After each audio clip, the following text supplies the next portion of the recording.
Hi, welcome to SBR Videos. I'm Peter Loshak. We are previewing the main card of UFC 178 right now with returning guest Nick Kalikas from MMAOddsBreaker.com. Nick Kalikas, of course, advises sportsbooks on MMA odds making and booking, and also opens MMA lines. And our call-in guest is Reed Kuhn from Fightnomics.com, author of the book Fightnomics, and he analyzes MMA fights from a more quantitative, stat-based perspective. All right, guys, Amanda Nunes and Cat Zingano, and this is kind of a tough one, right? Zingano minus 275, and Nunes on the other side plus 235. Nunes has a lot of confidence here, and we have a kind of a typical situation here where we have a veteran fighter coming in off a long layoff, and you wonder how much, coming off an injury and a long layoff, and you wonder how much ring rust and coming back from an injury at a somewhat advanced age of 32 will make a difference here.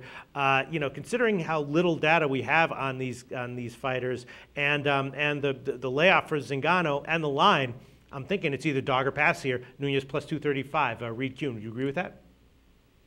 Yeah, I hesitantly agree with that. I wanted to come in and support Zingano, but I looked at the numbers.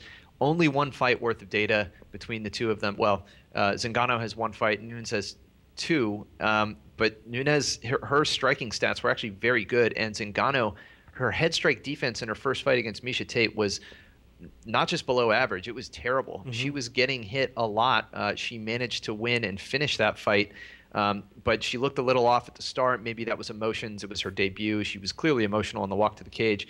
Lots of unknowns and lots of risk factors to see someone nearly a 3-1 favorite. And looking at these stats, I just don't support that. So I would probably pass on this one. First of all, it's a very limited data set, so I can't even make a quantitative prediction. But I'm a little bit surprised that the line has gotten that high. Yeah, that's what I would think. And just in general, does a long layoff factor into your quantitative analysis with this stuff, or do you not really, does ring rust matter to you? Yeah, I actually discussed that in the book. Anything longer than 12 months, the win rate for fighters in that scenario tends to be below below the benchmark, basically. So ring rust does appear to be an issue, and the cutoff is 12 months. So Cat Zingano, that was major knee surgery. Her last performance was almost a year and a half ago. Yep. Ring rust is a factor here. There you go. Reed Kuhn with the answer. Very quickly. Awesome, Reed Kuhn. All right, so Nick Kalikas, I got to think that is this fight getting a lot of action? Not a ton of action, but more people were definitely supporting Zingano here in this spot. I mean, she's got the hype. A lot of people believe that she's a girl that's going to challenge Ronda Rousey. Right. To be honest with you, I mean, before Zingano came into the UFC, I was more impressed. I mean, her fight against Miesha Tate, she was getting beat in that fight. I mean, she came back, what a warrior she is, and got the W there. But, I mean, she was getting picked apart by Miesha Tate, and that's not necessarily a good thing. I mean, Nunes, like you guys said already, I mean, offensively, that's her game. I mean, Nunes is a pretty good striker. I know that she's taken the fight to the floor recently and used her wrestling, but Nunes is not a ground fighter by any means compared to Zingano. That's where Zingano is going to have the edge on the floor. And, Nunes has been put on her back. She's been controlled by fighters before. So she's had some difficulties against good grapplers in the past. So if Zingano, again, comes in with a good game plan and takes this fight to the floor, she's going to be able to do her thing and probably be successful in this fight. But if Nunes' takedown defense holds up, Nunes is going to pick her apart on the feet. I mean, and like Reed said, I mean, his stats say how bad that Zingano's head strike defense is. That's true. I mean, and against a fighter like Nunes that has that much power, that's not a good scenario. So there is no way I would lay the juice on Cat Zingano in this fight. I do think it's dog or pass.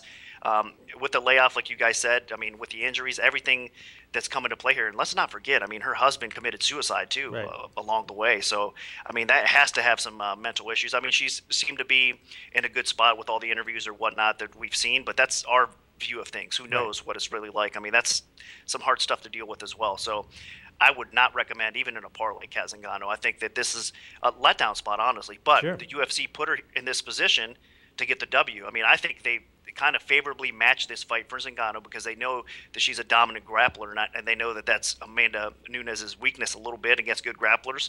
So I think they're expecting Zingano to get the win here. So this is another tricky fight, a tough spot. Yeah, it is tricky, but the way you guys have been commenting on this, I'm starting to think maybe Nunes has, maybe not overwhelming value, but pretty solid value. What do you think? Again, it's tough because her deficiencies in the past have been against good grapplers, and that's exactly what Zingano is. I mean, she's able to take the fight to the floor. She has got a good sub game overall, good ground and pound. Her fight IQ in most cases is pretty good too. So that's what scares me about Nunes, because I know her wrestling, again, her takedowns, everything, the grappling aspect of Nunes' game continues to improve. I mean, like I said, she's actually used it offensively and got some W's recently because of it. But that question mark is, can she fend off a tremendous grappler like Zingano? I don't know if that's going to be the case. So I do think there's value at the current line with Nunes a little bit, but I don't know if I'd go crazy trying to find out if she does get the W here. So I would be a little bit cautious, but it's dog or pass for sure. All right, that's how I'm feeling as well. Nick Kalikas from MMAOddsBreaker.com and Reed Kuhn from Fightnomics.com. Thanks so much for joining us today.